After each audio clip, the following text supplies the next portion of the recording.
शराब घोटाला देखा तो पता चला कि हजारों करोड़ रुपया अपने दोस्तों को शराब का काम दे दिया। अब मैं कुछ भी लूटूंगा, लोग मुझे ईमानदार ही मानेंगे। सबसे लंबा समय जेल में रहने वाले पूर्व मुख्यमंत्री के रूप पर अरविंद केजरीवाल होंगे। देखिए, दिल्ली को इतना लूटा गया, जो क्लासरूम 800 रुपए फुट में बनता है, उसको 8,500 रुपए फुट में बनाया गया। दिल्ली फेस्टिवल कहा गया करेंगे, फेस्टिवल तो किया नहीं, लेकिन 30 करोड़ रुपया उसके नाम से कहां चले गया, एड के नाम पर दिखा दिया, दिखाई नहीं दोबारा। बिजली घोटाला खोलने की बात करी तो पता चला कि 18% इंटरेस्ट से खुद ही 12% बड़ी बड़ी कंपनियों से और 2,000 करोड़ रुपए एक एक कंपनी को खुद ही माफ कर दिया। शराब घोटाला देखा तो पता चला कि हजारों करोड़ रुपया अपने दोस्तों को शराब का काम दे दिया। अब जिस केस में ईडी की जांच हो रही है, इससे एक बात बहुत स्पष्ट है कि इतनी करप्शन अरविंद केजरीवाल जी की ये सोच थी कि मैंने हजारों करोड़ रुपया खर्च करके पेपरों में, अखबारों में, टीवी पे अपनी एक इमेज बना लिया कि मैं ईमानदार हूं। अब मैं कुछ भी लूटूंगा, लोग मुझे ईमानदार ही मानेंगे। और बड़े कॉन्फिडेंस से कहते थे, उनके एमएलए जो उनके से छोड़कर हमारे साथ आए, वो बोलते हैं, वो कहते थे कि अरविंद केजरीवाल जी बड़े कॉन्फिडेंस से कहते थे कि अगर मैं सामने भी पैसे उठा के जेब में डालूं सबके सामने, तो भी लोग मुझे कहेंगे ईमानदार है, इसके अपने होंगे। ये उनकी भावना थी, ताकि इसीलिए उन्होंने दोनों हाथों से लूटा। अभी ईडी की इस केस में जांच हो रही, मैंने एक बार कही थी, आज फिर दोहरा दूं।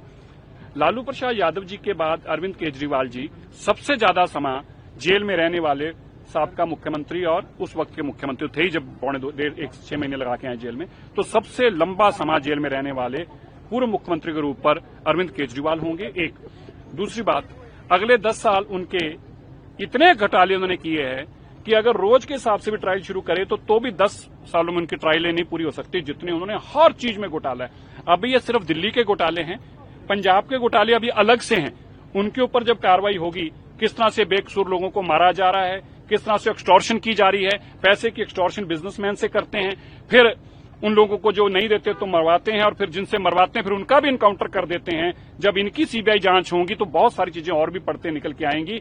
पंजाब को अब उन्होंने लूटने का अड्डा बना रखा है। आजकल सारी आम आदमी पार्टी की लुटेरों की फौज जो है वो पंजाब में डेरे लगाई हुई है, लेकिन वो एक बात भूल गए हैं कि दिल्ली के लूटने का आपको हिसाब देना पड़ रहा है, तो पंजाब को लूटने का भी हिसाब तो देना ही पड़ेगा। हमने ऐसे इनोवेटिव आइडियाज को एक्सप्लोर करने के लिए एक इनोवेशन चैलेंज निकाला है। पर्पस ये है कि जो एंड ऑफ लाइफ व्हीकल्स हैं, जो 10 साल बाद वो पोल्यूशन देते हैं, क्या ऐसी कोई इनोवेशंस हैं जो उनके पोल्यूशन को नेट जीरो पे ला सकती हों।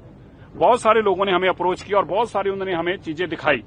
हमने ये समझा कि बजाय इसके एक इनोवेटिव चैलेंज एक्सप्लोर किया जाए और आईआईटी दिल्ली के माध्यम से इसकी सारी स्टडी कराई जाए, ताकि हम ऐसे आइडियाज एक्सप्लोर कर पाएं कि क्या इस पोल्यूशन को दिल्ली के लोगों को राहत दिलाई जा सकती है। इसके ऊपर दिल्ली की सरकार काम कर रही है। कोरोना के वक्त काफी गाड़ियां ऑफ रोड रही थी, क्या एक ये जस्टिफिकेशन हो सकता है कि कोर्ट से राहत मांगी जाए? नहीं, ये कारण तो है ही है, वो देखेंगे जैसे जब मानयोग हम सारे ऑर्डर्स जो हैं एग्जामिन कर रहे हैं, उसके बाद जो एप्रोप्रिएट रेमेडीज होंगी वो एप्रोप्रिएट कोर्ट के पास जाएंगे। लेकिन हम कोई हवा में नहीं जाना चाहते।